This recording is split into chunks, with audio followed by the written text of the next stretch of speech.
Sekali PMX guna perkataan ketimbang, menggelupur setengah orang.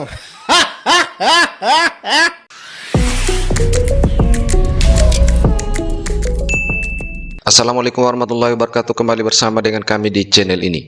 Ya, sebagaimana video kami sebelumnya bahwa gara-gara kosakata dari bahasa Indonesia yaitu kata ketimbang yang digunakan oleh Perdana Menterinya, jagat maya di negara tetangga heboh dengan ragam cuitan pro kontranya. Alasannya karena tak ada dalam kamus bahasanya mereka. Herannya kata yang begitu mudah kemudian dipersoalkan. Sampai ada satu perkataan yang tidak menarik, ada yang menggelarkan sekarang ini dengan gelaran bapa ketimbang. Dulu ada seorang insan yang sangat baik pernah menyatakan, antara ayat yang saya boleh quote daripada ucapan insan yang baik ini, beliau pernah mengatakan dulu, ada yang kata minyak kita lebih murah daripada Thailand, Singapura, Indonesia. Ya, negara ini, yakni Thailand, Singapura, Indonesia bukan pengeluar minyak. Kita pengeluar minyak. Jangan banding dengan Singapura. Kita mesti banding dengan Brunei, Qatar, Abu Dhabi, Nigeria. Itu negara pengeluar minyak. Ni ekonomi tak tahu. Berhenti sebagai Perdana Menteri lah. Itu ayat ada orang dulu cakap. Video tersebut viral dan ramai netizen merindui insan ini. Bila video beliau diulang-ulang kali dalam Facebook, TikTok dan lain-lain, apa yang menyedihkan adalah kita boleh tengok pada komen. Rata-rata netizen akan komen, ini ayat ini sebuah, saya cuma pick up balik saja. Ada yang mengatakan, arwah ini dulu baik orangnya. Arwah ini jika masih hidup, pasti dia akan lawan PMX. Kalau beliau ada lagi, pasti peruntukan parlimen akan diberi sama rata, tak perlu MOU dan sebagainya. Sampai ada satu perkataan yang tidak menarik, ada yang menggelarkan sekarang ini dengan gelaran bapa ketimbang. Ini banyak perkara lah. Saya memahami ini semua pandangan ataupun komen daripada netizen. Sangat memalukan daripada politikus sampah Perikatan Nasional, terutamanya ahli parlimen Hulu Terengganu, sahabat-sahabat semua, yang menghina bahasa yang digunakan oleh Perdana Menteri kita, yaitu ketimbang, katanya kencing, tipu dan sembang. Ini antara perkara yang sangat-sangat memalukan di dalam Dewan Rakyat. Dan ingatkan, ya, ada kemudahan internet dan Google ini, maka ahli parlimen ini senanglah untuk mencari maksudnya. Rupa-rupanya dengan bantuan Google dia masih bebal untuk mencari maksud, ya, ketimbang ini, sahabat semua. Jadi mari kita lihat video ini. Ya, saya tertarik dengan apa yang diucapkan oleh Pak Guh berkaitan dengan pendidikan percuma untuk yang akan tidak balik, terutamanya kepada T15. Cuma saya masih terngiang-ngiang ucapan yang dibuat oleh Ketua Pembangkang itu Tambung sekarang, yang mengatakan bahawa ketika mereka dapat kerajaan, mereka akan beri bukan saja pendidikan percuma, tur percuma, PPT yang dikecualikan, tapi ke mana? Apakah ini dinamakan ketimbang? Kecing, tipu dan sembang. Assalamualaikum. Kuala Lumpur, Perdana Menteri Malaysia Anwar Ibrahim ketimbang ketipung ke Afrika Selatan, wawenang wawekang wawili tata kelola tata kelaut, kemunafakan, kebertayangan, kegampangan, walanon madanon bersama-sama Zahid Hamidi Ponorogo.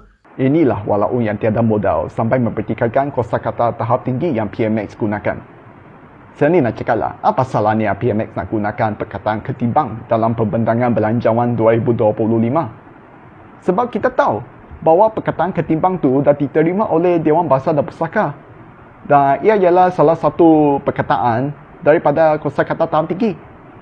Jadi, adakah pertikaian walaupun tak ada perkataan yang PMX gunakan tu akan memberikan kesan kepada rakyat? Adakah pertikaian yang macam ni akan memberikan kesan kepada rakyat? Sebab itulah saya ni nak cakap lah, walaupun mereka tiada modal, sampai mereka ni sanggup mempertikaikan apa-apa je yang PMX gunakan. Dan ia tidak akan membantu mereka pun. Jadi, saya ni nak cakap lah, Anwar Ibrahim lebih baik ketimbang Muhyiddin dan Haji Hadi. Ya, entah mungkin karena kosakata ini dari bahasa Indonesia atau karena kosakata ini tidak ada dalam bahasa Melayunya Malaysia. Namun anehnya dalam percakapan mereka gunakan bahasa asing hingga merojakkan bahasanya sendiri yang nyata-nyata tidak ada dalam kamus bahasanya sendiri. Sekali PMX guna perkataan ketimbang, menggelupur setengah orang. Engkau ni dah kenapa?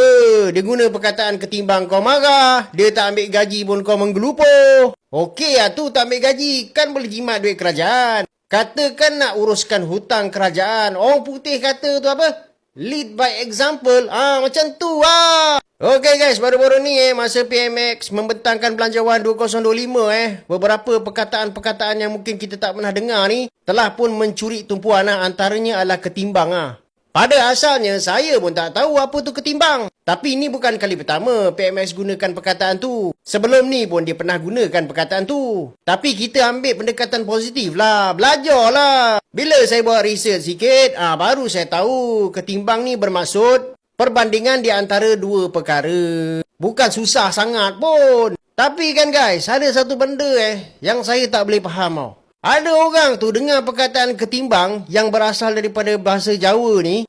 Bukan main dia mengelupur lagi. Tapi kau tahu tak, generasi sekarang ni banyak menggunakan bahasa-bahasa yang rosak dan kotor daripada bahasa barat yang dijadikan bahasa perbualan seharian. Kau tak marah pula. Tapi bila dengar perkataan ketimbang, kepanasan. Tengok bahasa barat yang rosakkan bahasa Melayu ni, tak kisah. Lagi satu, Perdana Menteri ni kan memang dikenali sebagai seorang orator yang hebat. Cuba kau tengok kalau dia bercakap dekat peringkat antarabangsa. Bahasa Melayu dia pun mantap. Dia ni kan terkenal sebagai seorang pencinta sastra. Dan dia ada kelulusan Sarjana Muda Pengajian Melayu Penghususan Sastra di Universiti Melaya. Jadi dia menggunakan skill dia untuk bercakap dekat parlimen. Salah ke? Tak salah pun. Bukannya bahasa tu bahasa yang tak elok pun. Korang perasan tak, ramai dalam kalangan rakyat Malaysia termasuk orang Melayu tak boleh bercakap dalam bahasa Melayu dengan betul. Termasuklah sebahagian ahli politik kita. Tengok saja dalam Dewan Rakyat. Nanti dulu. Kemudian, tengok pula segelintir pempengaruh kita sama ada di TikTok ataupun Instagram yang cuba buat isi kandungan dalam bahasa Melayu, tapi bahasa Melayu dia teruk sangat. Tata bahasa dia pun teruk. Ada tak yang menegur? Ada tak mereka yang cakap berterabur ni rasa malu? Langsung tak ada kan? Tapi, cuba kalau ada yang tak boleh bercakap dalam bahasa Inggeris dengan betul. Mesti kena hentam kau punya, betul tak? Itu menunjukkan bahawa bahasa Melayu memang tak ada nilai. Sebab orang tak kisah langsung sama ada kau boleh bercakap dengan betul ataupun tidak.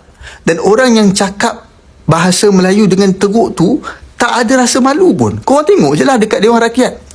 Okey, dari hal tersebut di sinilah yang dapat dibilang ketidakkonsistenan tetangga dalam urusan bahasa. Mereka yang berkuar-kuar bahawa bahasa Indonesia adalah rumpun bahasa Melayu dan bahasa-bahasa daerah di Indonesia adalah rumpun bahasa Austronesia. Namun ketika petinggi negaranya menggunakan kosakata dari bahasa Indonesia, mereka pun kepanasan. Padahal kalau diperhatikan bahasa komunikasinya banyak serapan bahasa-bahasa asing terutama dari Inggris. Sehingga tak heran jika mau menjadikan bahasa sebagai alat pemersatu, maka terkesan masih sangat sulit karena bahasa pun dipolitikan. Dan terlihat belum memiliki fondasi sebagai identitas dalam berbahasa, berbangsa dan bernegara. Oke, terima kasih sudah menonton video ini hingga usai. Wassalamualaikum warahmatullahi wabarakatuh.